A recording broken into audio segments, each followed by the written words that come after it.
Major funding for these programs is made possible by grants from Capital One Bank, New York Community Bank, Eastern Consolidated, M&T Bank, Customers Bank, Meridian Capital Group, Terra CRG, the Wickoff Group, Perfect Building Maintenance, Chase Commercial Term Lending, Chase Commercial Mortgage Lending, Ariel Property Advisors, Genova Burns. Additional support is made possible by AKA Hotels, Corman Communities, AmTrust Title, AVR Realty Company, Bank of America, Merrill Lynch, Bank Leumi USA, Briarwood Organization, CBRE, Citizens Bank, Connect One Bank, Colliers International NYC, Collins Building Services, CPEX Real Estate Services, Dime Savings Bank of Williamsburg, Douglaston Development, Levine Builders, Fisher Brothers, Flushing Bank, Friedman, LLP, Hendler Real Estate Organization, Hersha Hospitality, HAP, Investment Developers, Hodges Ward Elliott, Inc., Investors Bank, iFunding, James D. Kuhn Real Estate Center at Syracuse University, Kilroy Architectural Windows, Madison Realty Capital, Matone Group, Mercantile Commerce Bank, New Banks, Newmark Grubb Knight Frank, Optimum Window Manufacturing Corp., People's United Bank, Pulcinelli, Rosewood Realty Services, SJP Properties, Sterling National Bank, Stonehenge Partners, TD Bank, The Continuum Company, the Knackle Group at Cushman and Wakefield, the Meringoff Family Foundation, the Moynihan Group, and these friends.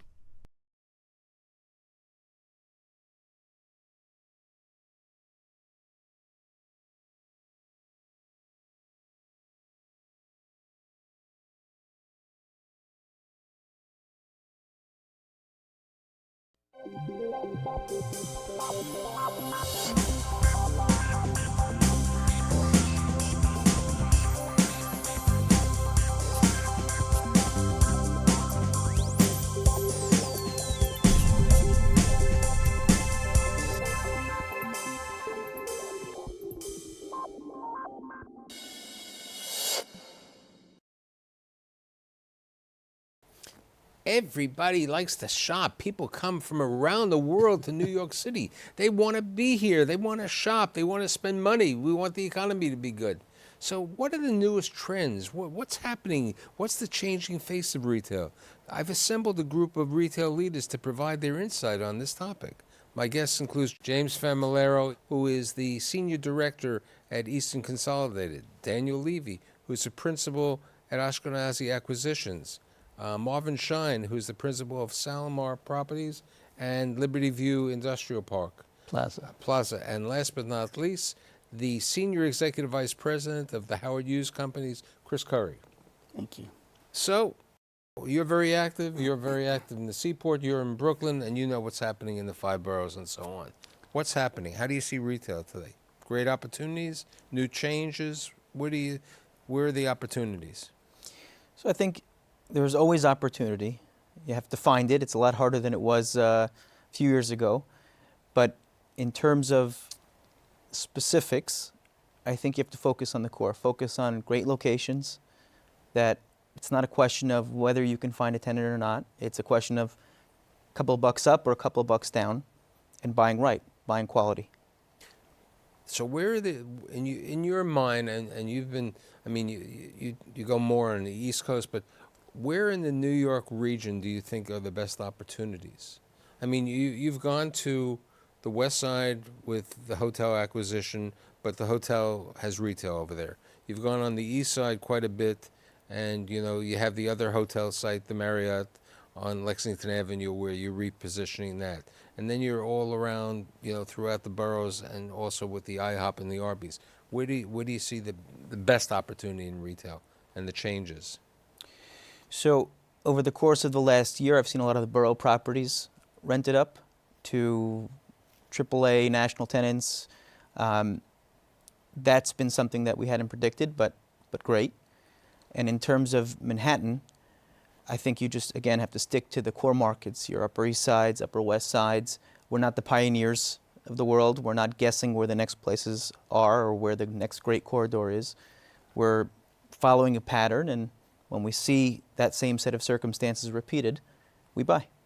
Getting to Brooklyn, how did you decide to get to a warehouse that had been vacant for how many years? 20 years.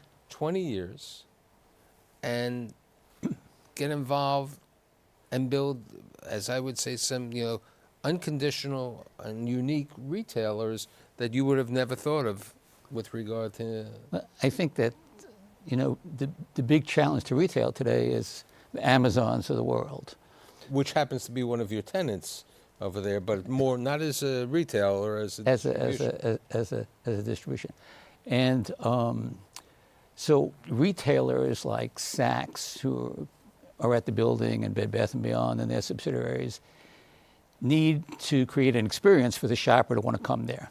Yeah, I don't think it's enough to have a store and expect the shopper to come out of his house or his home and go to shop in your facility. I think in certain areas of the city, like Times Square, it's natural, it's crowded, people are going to fall into your store. But in Brooklyn, where there is very little retail, where we are in Brooklyn on Sunset Park, Bed Bath & Beyond was convinced that in order for them to be successful, they had to really create an experience for the shopper, and that's what they're doing. So the Bed Bath & Beyond facility is going to be a facility that doesn't exist anywhere else in the country. They've realized How that many square feet is... it's more than 100,000 square feet. And they put in 4 of their stores in that. Now, for people to understand, 100,000 square feet is like a super Walmart, in size, in magnitude. People see a Bed Bath & Beyond, they normally think of maybe 30, 40,000 square feet. This is like a double the size store. But I think the size of each store is consistent with their other stores. It's just that they have 4 different stores. They have Bed Bath & Beyond. They have a company called Bye Bye Baby. They have a drugstore without Harmon. prescription drugs called Harmon. And they have a World Market Cost Plus, which is like a Trader Joe's. And the concept is to go to Brooklyn, find all these local manufacturers of food and clothing, and So it's like a made in New York. it's almost in it's going to certain be like attitudes, But the whole concept is to create an experience so that it gets the shopper away from Amazon. And Now, that's what level are the retail stores? the first and second Or floor. in the first, and where is Micro Center? Micro Center is on the ground floor. Saks is on the ground floor, and Bed Bath & Beyond, and their 3 other stores are on the second floor. Well, I remember the hype, or when it opened up years ago, when the Rouse Company redeveloped the Seaport. And then basically the Seaport fell by the sea, as one would say. Nobody really wanted to go to the Seaport, right, James? It was a second rate. It was definitely not the number one destination. New Yorkers didn't come and tourists didn't come. So what's the Howard Hughes is building an unbelievable combination, and talk to me about that. Sure. Well, the great thing about New York, it's always reinventing itself, right? And so Lower Manhattan is no different. When the Seaport was originally built by Rouse, there was no residential population to speak of. And so they built it basically as a Disney-esque place on the waterfront. And the Fulton Fish Market was still in operation. And so it was sort of hiding the Fulton Fish Market, and it was really very inward looking. There was no view corridors out to the water right next to the Brooklyn Bridge. And the New Yorkers may have forgotten about the South Street Seaport, but tourists definitely did. In fact, they rediscovered it in droves. It's now the 22nd most visited site in the world, according to Travel and Leisure magazine, and our space isn't really even open yet. What we're doing is we are transforming the South Street Seaport, but something larger, calling it the Seaport District, because what we're doing is we're really building a town center for the residential population. It's really exploding. And it's one of the most affluent residential areas in Lower Manhattan, in the city. Very high incomes, very affluent group. They're all very new because there's not a lot of old housing. A lot of the old buildings that were functionally obsolete have been recreated. So I'm telling you about the market. But what we're doing is we're bringing fun, food, fashion, and retail to the lower Manhattan Right, population. you're making it more of a combination. I mean, when the Rouse Company, you had the Gaps, you had the Banana Republic, you had the national chains where you could have gone to a mall or you could have gone, on certain streets in Manhattan to see it. Yeah. So it was combined, but it was nothing. And the food was more of a lower class food court. I mean, you're talking about some finer food, a food village. Or Yeah, so on. we are building an atmosphere, a place that doesn't exist in New York City. It's hard to be unique in New York. So we have John George coming down, reimagining a food hall in the Tin Building. We've announced David Chang and Momofuku fame coming, opening a restaurant. By Chloe's coming, the vegan restaurant. We have Scotch and Soda. We have iPick opening up the best theater experience in Manhattan. And last but not least, 10 Corsicoma was just announced. Fantastic retailer out of Milan, and she's really going to change the whole perception. Now, what about the hotel that you were originally supposed to? They were hotel and they were housing. Are those off the ground? You're talking about something that was discussed at length a couple years ago, but there's no. It was called the mixed-use project. There is no mixed-use project today. We're focusing on the Pier 17 redevelopment that's underway. Building's about 60% complete, and the Tin Building reconstruction that was announced with the John George Food Hall. And so when will you be open? Well, we'll be open in portions of the historic district will be open in 17, and it'll all be open in 18. And the iPick will be open in October of this year. October of this year.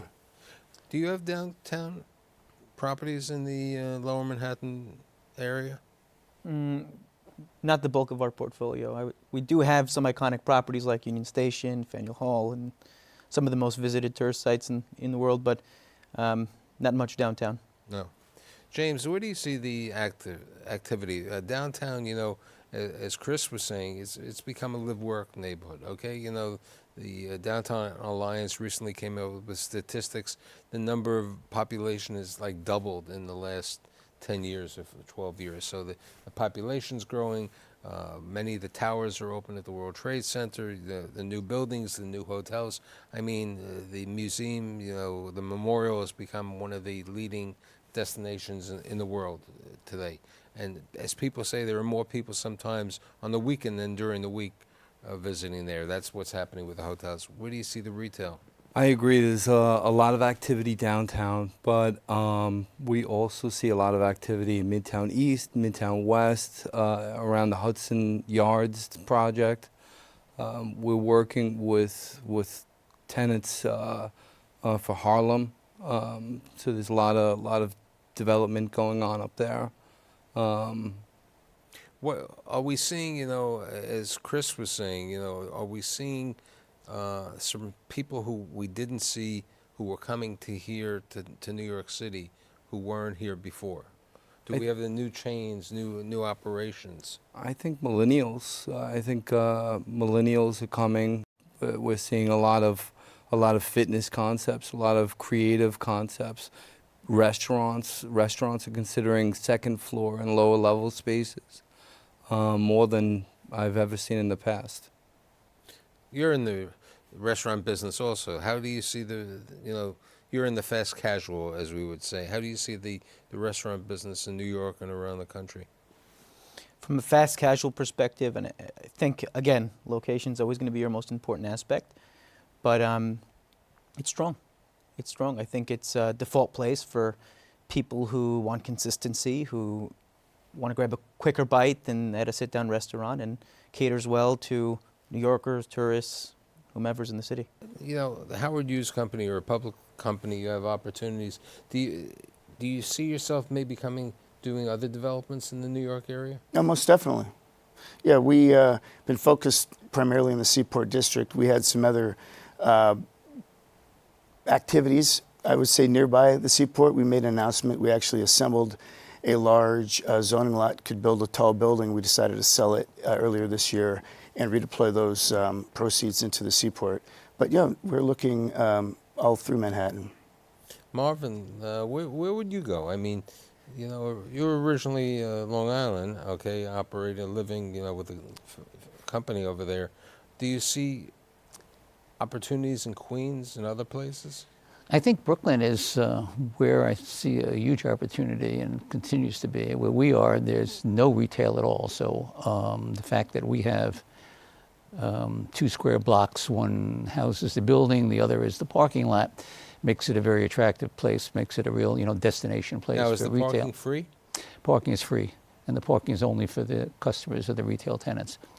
But there is no shopping in Brooklyn. If someone wants to buy a shirt or a pair of socks, You know, over the period of time that I've been doing the show, everyone has said, and I think it's evident that New York City is under-retailed. You know, even though people go in and out of business, the stores may go out of business because trends are different. But in general, would you agree that New York City is under-retailed? Under-retailed? Under-retailed. You know, because For your ordinary, you know, everyday type of items. what I'm saying is, you know, when people do statistical, and you have been with national retail chains, the number of retail per consumer, based on the number of people we have living and working in New York, we don't have enough retail. It may be too much in a certain neighborhood. What's your thought? I don't have those. I don't have that data at my fingertips, but I do think we need better, more compelling retail and experiences in Lower Manhattan, especially. but you have to factor in the dynamic of companies like Amazon into that question, because I don't think we're under-retailed. I think that the retail market is shifting, and that's the dynamic. So that question is, how much effect do you believe? I did a show last year, the effect of e-commerce on retail and the industrial market. And one of my guests brought out a very interesting fact that if you go up to Harlem for a specific reason, there are Amazon trucks sitting in like a depot in Harlem, which will pick up products that you could pick up at Costco or other places, and they deliver because of the Amazon Prime or the other situation. That a lot of the retail at these locations are being picked up by this distribution system of the Amazon, which will probably happen directly at the 90,000 square feet that they rented in your property, right? If Uber don't pick it up first. Right. Yeah, well, you're talking about omni-channel distribution, where retailers are really getting smart with technology. The experience of actually walking into a store, trying on clothes, having somebody helping you, Amazon really can't touch that. I think Amazon is really in the distribution business, and I think you're going to see pendulum swinging back and forth. I think the retailers, the brick and mortar stores, are going to do a much better job of entertaining the customer while they're trying to buy the product. People don't want to watch movies on their iPhone. They want the experience. I mean, you have the iPic opening up over here. You have Landmark opening up on the west side. You have another iPic opening recently opened up in Fort Lee. You have AMC announcement that they're expanding and changing the place. I don't want to age myself, but at one time I remember 15, 20 years ago, you'd see a Gap on every corner. You don't see a Gap on every corner. You see different types of stores over there. You still have retail space available. No. On the building, you don't. But if you were building another retail, what type of tenants would you go after? Would you go after the big box like you did? Now, I'm sort of drawn more towards the facility rather than the retailer. I think that the location and the facility are the prime importance. You want to have a good you want to have a good store, and we turn down a lot of retailers coming to our facility because we have a limited amount of retail to rent, and that's been mandated by the city. But to me, it's really about the experience. And if you have a facility that is exciting and interesting, that adds to the experience. And I think that what we've done at our facility is to take what's hip in Brooklyn and in New York, is this factory type building, and with a modern feel to it, and just enhance that and make a whole new experience for someone coming in to a huge, we have our floor plates 160,000 square feet. You imagine coming in and to a building that size, and people, they're just in awe of what this place is. Well, what about the thoughts over here? We know that what you're doing at your property is one item. What about the others? There's been a lot of not retail conversion. There have been readaptive conversion of industrial buildings like Industry City, Chelsea Market, the factory in Long Island City. Do you see that as it's a different type of retail? It's a food court retail. Do you see that growing? It's going to grow because some of the properties, like industrial properties in Long Island City, for example, that you mentioned, neighborhood's not going to call for it anymore. It's not a warehousing city anymore. So there's going to have to be another use. And some of those other uses are going to be the experiential type uses. James brought up before Harlem. I remember, originally there was the Pathmark that opened about 18 years ago, which is now closed, where Gary Barnett's going to build an apartment house. Harlem USA opened up about 15 years ago, which really changed the west side of Harlem. Now there's a new Bed Bath & Beyond, I believe, opening up there. There's Whole Foods. There's a variety of others. What's your thoughts about Harlem, both you, James, and you? I mean, I think Harlem, just like other areas, has great potential. And you have people there who want quality retail, and they're going to get it.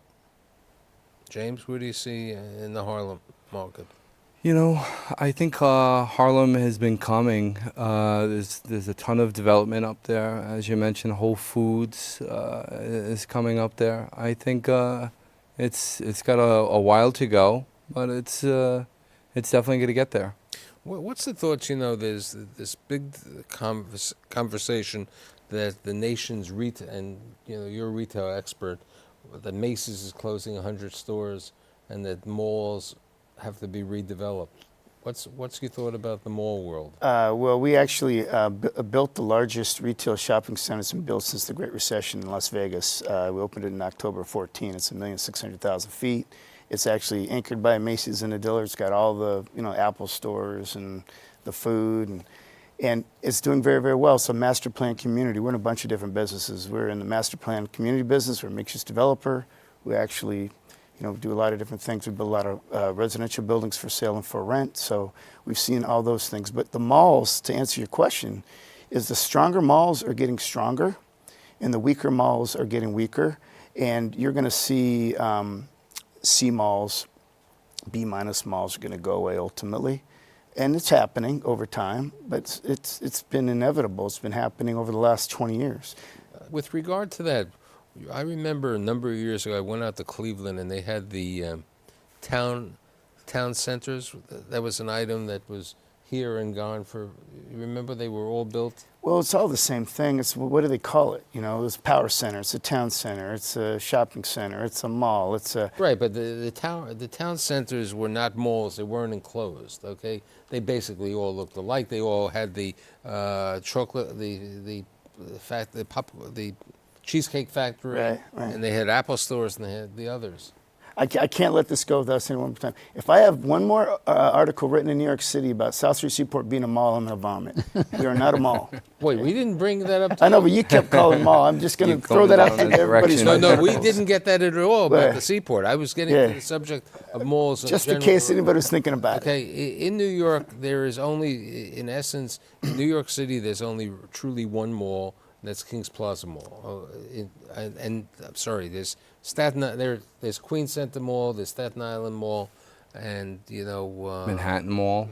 Yeah. Manhattan Mall is not really. It's more of one store. Yeah. Okay, it's a Came out chain. sitting down there. Right, it's a different world over there. But I was talking about malls out of New York. I was talking about the generic over there.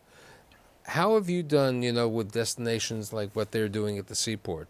With Faneuil Hall and Union Station? Tremendously. I mean, those have been winning projects for us. And again, you have the experience. Someone can go there, they get to see history, they get to enjoy great food. I mean, those are no-brainers. I think the item food is so important. You know, it's such an important environment. I was discussing on a recent show and also in an article that I wrote about the urban food market, the one at 230 Vanderbilt, which is doing fantastic. All of the, you know, people.